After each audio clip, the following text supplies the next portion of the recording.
Black waitress is fired for singing in the kitchen, but then a talent scout stands up from his table. What if a tired waitress sang a song one night when no one was supposed to be listening? What if that voice carried more than just notes? What if it carried years of heartbreak, survival, and hope? And what if that one quiet moment changed everything? Tiana Brooks had learned early that dreams were luxuries she couldn't afford. At 29, she was a black woman in rural Georgia, where the world didn't hand out second chances. Her days were a blur of double shifts at Mel's Chicken and Soul, a rundown diner off I-75, where truckers and locals grumbled over lukewarm coffee and fried okra. The neon sign flickered, the booths were sticky, and the air always smelled of grease and regret. Tiana's life was survival. $800 rent for a one-bedroom she shared with her 12-year-old niece, Kira, who needed an inhaler that cost $200 a month. Groceries ran out by the 20th, and the electric bill was always a looming threat. Dreams. Those were for people with time. Tiana had none. She wasn't always this way. As a girl, she'd sit on her grandmother's lap in the pews of Mount Zion Baptist, listening to gospel hymns that felt like they could lift the roof off the church. Her grandmother, Miss Clara, had a voice like thunder wrapped in silk, and Tiana inherited every bit of it. By 16, she was singing solos in the choir, her voice weaving pain and hope into something that made the congregation sway. "You got a gift, baby," Miss Clara would say, her eyes shining. "Don't let the world steal it." But the world had a way of taking what it wanted. Miss Clara passed when Tiana was 18, and with her went the only person who ever believed Tiana could be more than what this town allowed. Now, Tiana's life was measured in tips. $2 here, $5 there, if she was lucky. She wore her hair in a tight bun, her apron stained with ketchup and dreams she'd stopped naming. Kira, her sister's daughter, was her only light. The girl was whip-smart, with a laugh that could break through Tiana's exhaustion. But Kira's asthma was a constant shadow. Every wheeze was a reminder of how little Tiana could control. She'd taken Kira in after her sister, LaToya, got caught up in addiction and disappeared 3 years ago. Tiana didn't complain. She just worked. And when the nights got too heavy, she sang. Singing was her secret rebellion. In the quiet hours after the diner closed, when the last customer had stumbled out and the floors gleamed from her mop, Tiana would hum. Softly at first, then bolder. Gospel tunes like His Eye is on the Sparrow, or Take My Hand, Precious Lord. Songs that carried her grandmother's warmth, her mother's strength, and her own buried hopes. The kitchen was her sanctuary, the only place where she could be more than a waitress, more than a guardian, more than a survivor. It was where she could breathe. It was a Thursday night, slow even for Mel's. The clock ticked past 9 p.m., and the dining room held only a handful of stragglers, a trucker nursing a coffee, a couple arguing in low tones, and an older black man in a navy coat, sitting alone in the corner booth, scribbling in a notebook. Tiana barely noticed him. She was in the back, scrubbing dishes in the kitchen, her hands raw from hot water and cheap soap. The fryer was off, the air still. She was bone-tired, her feet aching in sneakers with holes in the soles. Kira was at home with a neighbor, probably struggling to breathe through another humid Georgia night. Tiana's heart was heavy, but she started to sing anyway. It was His Eye is on the Sparrow, the hymn that always felt like Miss Clara's arms around her. She sang softly at first, her voice a whisper over the clatter of plates. But as the melody took hold, she forgot herself. Her voice grew, rich and textured, filling the kitchen with a sound that was both heartbreak and salvation. She closed her eyes, letting the notes carry her somewhere else, somewhere the bills didn't pile up, where Kira could breathe easy, where she wasn't invisible. What Tiana didn't know was that the kitchen mic, a cheap piece of tech meant for order calls, had been left on. Her voice wasn't just filling the kitchen, it was spilling into the dining room through the crackling speaker above the counter. Out there, the trucker set down his mug. The arguing couple went silent. The man in the navy coat stopped writing, his pen frozen mid-sentence. Forks paused, breaths held. It was as if the diner, for one fleeting moment, had become a church. Tiana was halfway through the second verse when the kitchen door swung open. Carl, her manager, stormed in, his face red as a Georgia sunset. Carl was a wiry white man in his 40s, with a temper as short as his patience. He'd been at Mel's for years, ruling the diner like a petty king, quick to snap at anyone who stepped out of line. Tiana had always stayed on his good side, keeping her head down, working harder than anyone. But tonight, something in him snapped. "What the hell do you think you're doing?" he barked, his voice cutting through her song like a knife. Tiana froze, a plate slipping from her hands into the soapy water. "This ain't a concert hall, Tiana. You're here to work, not sing your damn church songs. You're fired." The word hit like a punch. "Fired?" she whispered, her throat tight. "Carl, I don't care what you were just doing," he snapped, pointing to the door. "Get your stuff and get out. Now." Tiana's hands shook as she untied her apron, her eyes stinging with tears she refused to let fall. The kitchen, her sanctuary, felt like a trap now. She grabbed her purse, her worn-out sneakers squeaking against the linoleum, and pushed through the back door into the humid night.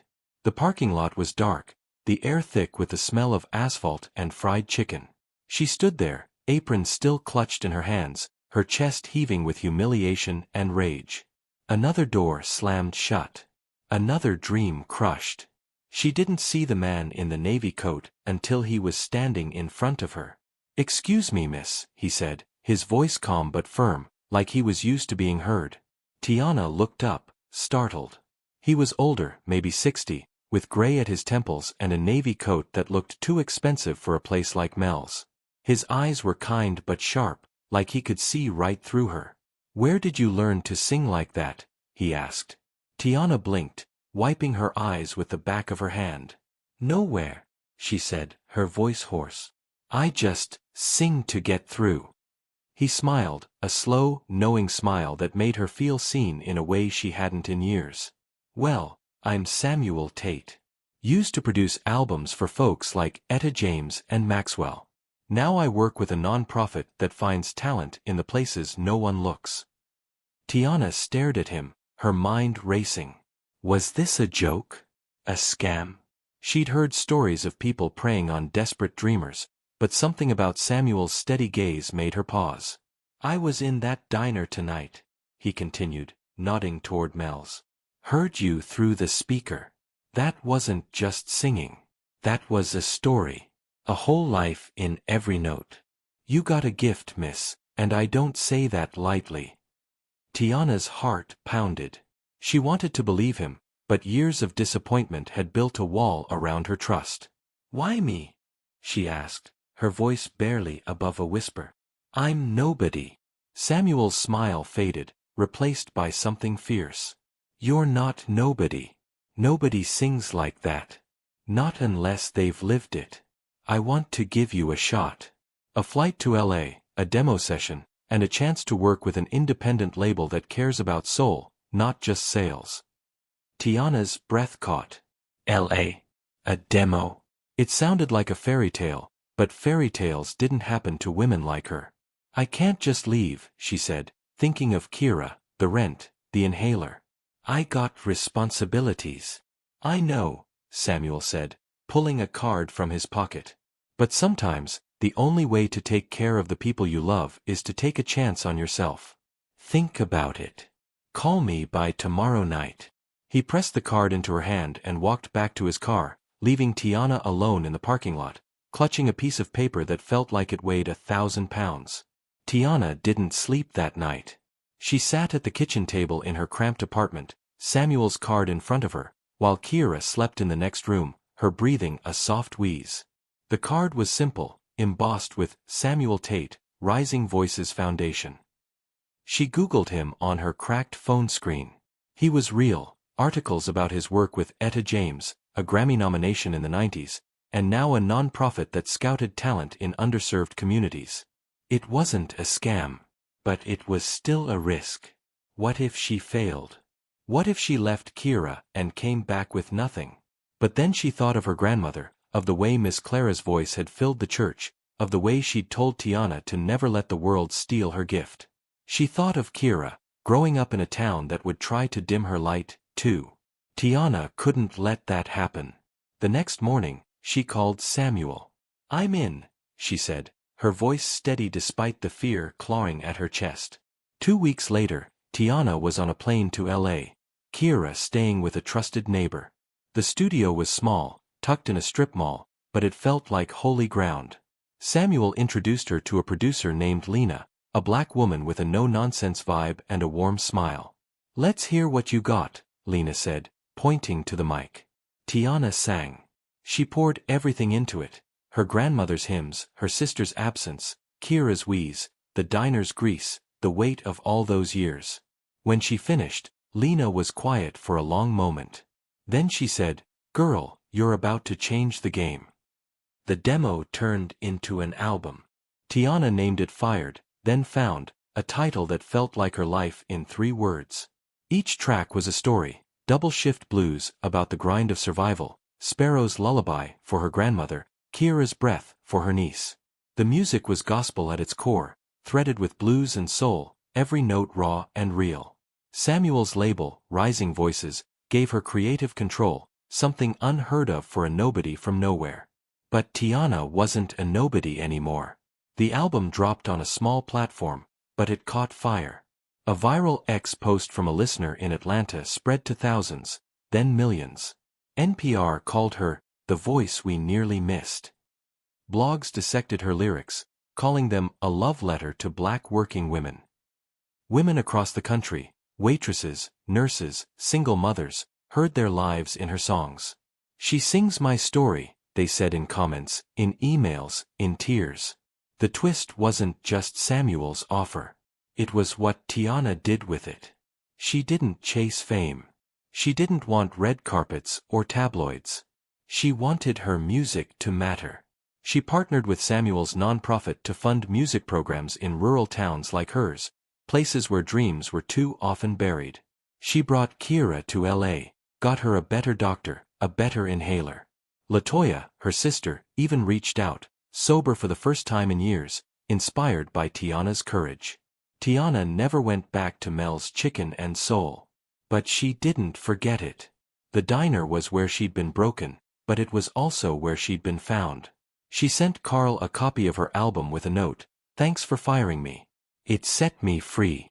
On a warm spring night, Tiana stood on a stage in Atlanta, her first real concert.